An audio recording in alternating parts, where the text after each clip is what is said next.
All right, and so up next, we got a middleweight bout. On one hand, we got Andrew El Dirte Sanchez. Very interesting nickname this man chose to rock here.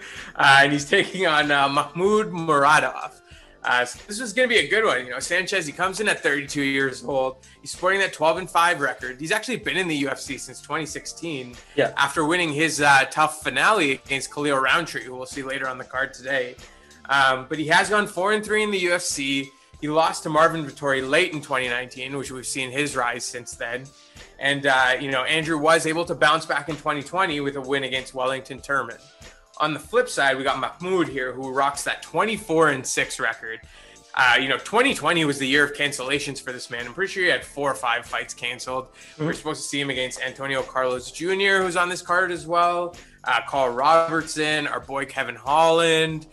Just wasn't in the cards for this guy. So, you know, he will be taking on Andrew Sanchez next Saturday. I can only imagine the excitement this guy has to get back in the ring.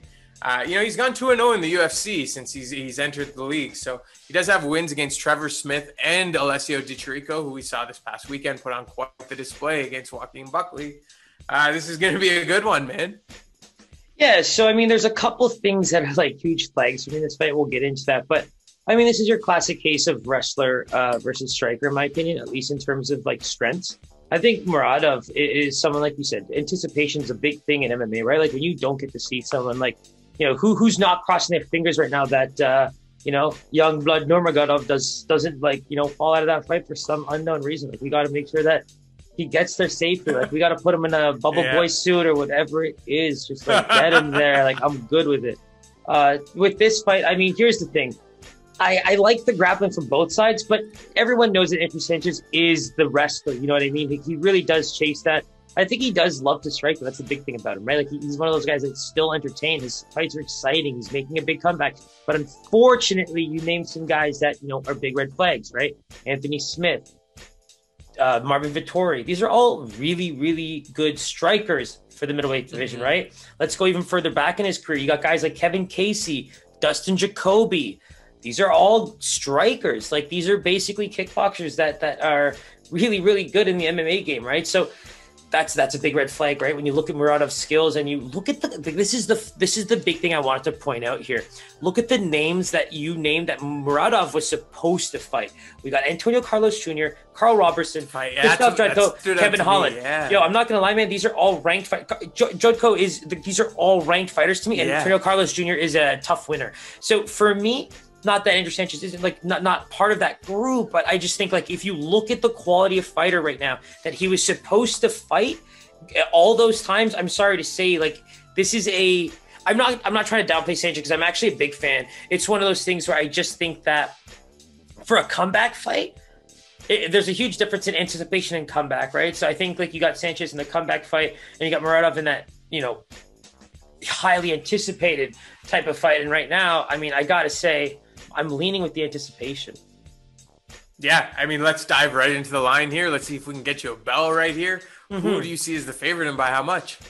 Yeah, so for me, like I said, I'm really liking the defensive and overall, like, offensive skill from Muradov's side. Like, he's able to get the takedowns if he needs to, and he definitely likes to strike. I mean, his defense is definitely better. He absorbs way less strikes than Sanchez. And I'll tell you right now, go watch any tape of Sanchez.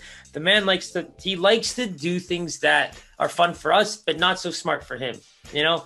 And as much as I enjoy that, it's a good way of putting it. It's a good way of putting it. It's my least favorite thing of fighters. I was actually making a comment, right? At what point in this sport do you get to the level where it's like, hey, Calvin Kattar, I love you to death. Like, I want to see you fight sooner. I think you want to fight sooner than maybe lasting those 5 rounds. You know, it's beautiful for us to watch. And I'm sure you're loving every minute of it in some sick, twisted way that I totally understand. I get it. But at the end of the day, you know, the pain is great in the moment, but you have to recover to get that next fight. You have to recover to go through training camp. The more shit and beatings you take, the harder it's going to be, right? So that's where, for me, I realized that, you know, as a big fan of what we watched, at the end of the day, there could be an era where we're like, you know what, throw the towel in, because frankly, this is a pretty, you know, deadly sport in the grand scheme of things. And if you ain't about it, you ain't about it, right? Like, I just think that at some point you might have to do that. And no coach will make that decision for his fighter, I think, which is kind of the anyway, we're going off topic here, but let's move on. All right, so hit me with the line here. Let's go with Muradov at, you know what, Andrew Sanchez, respect on the name. I'm going to go with Muradov at -140.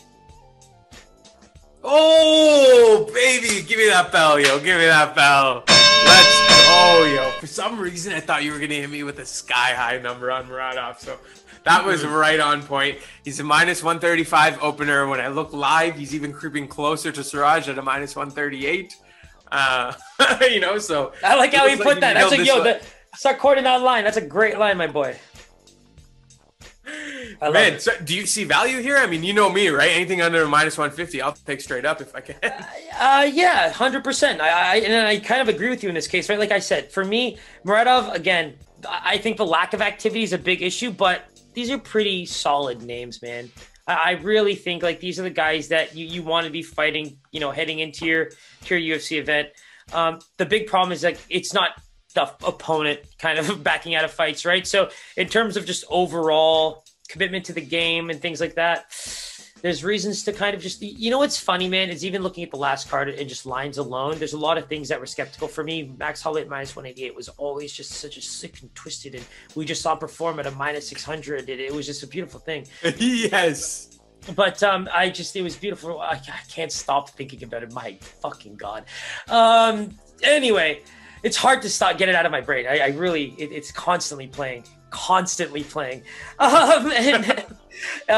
But I just think that yes, the answer to your question is yes. But you know what, man?